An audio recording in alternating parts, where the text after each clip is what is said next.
Hello, my name is David O'Regan. I am a consultant cardiac surgeon in Leeds and Deputy Director of the Faculty of Surgical Training of the Royal College of Surgeons of Edinburgh.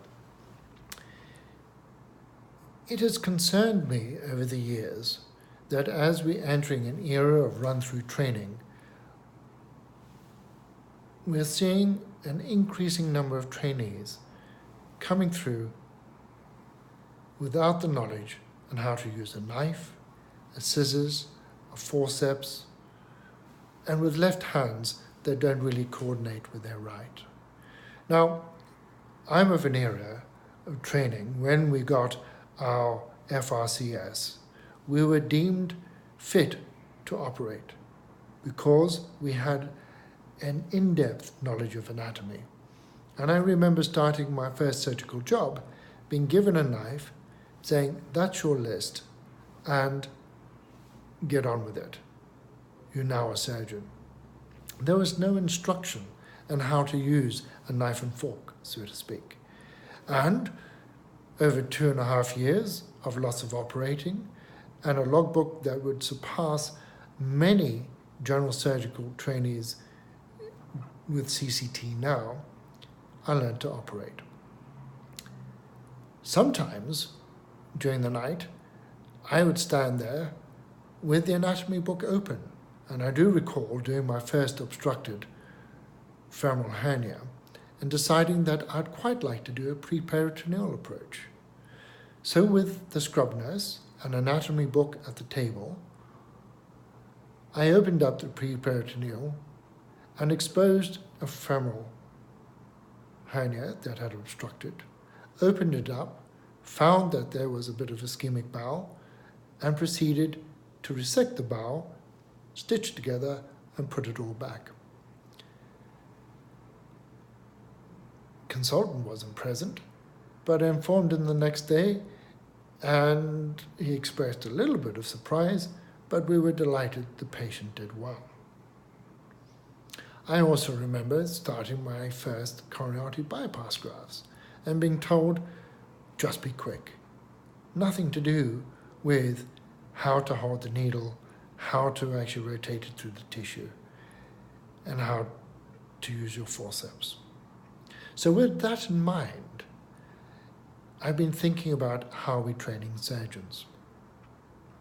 Well, I've also followed my son through his various bouts in karate, and we're due to do our second dan in karate this Sunday. What they teach in karate is the basics, and across the board, the basics are reinforced again and again and again. And it's on the background of those basics that the most complex maneuvers are actually practiced and rehearsed. And it is well known in martial arts that unless your technique is correct, you will not get any power or speed. So with this in mind, and thinking about surgical training, and thinking about learning with a samurai sword, I've examined how we train surgeons. What is interesting with the samurai sword, that every move is choreographed for a good reason and has an explanation. And I reflect in surgery, we do these intuitively, but we're not very good at explaining why.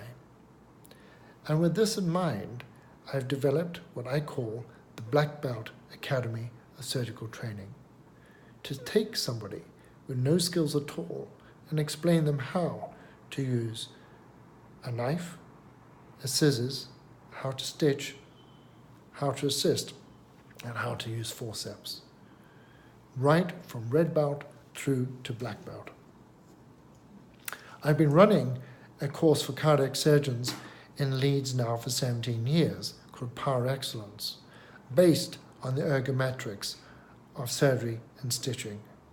This has proved extremely popular, and we now have people coming from all over the world to join us to learn these skills.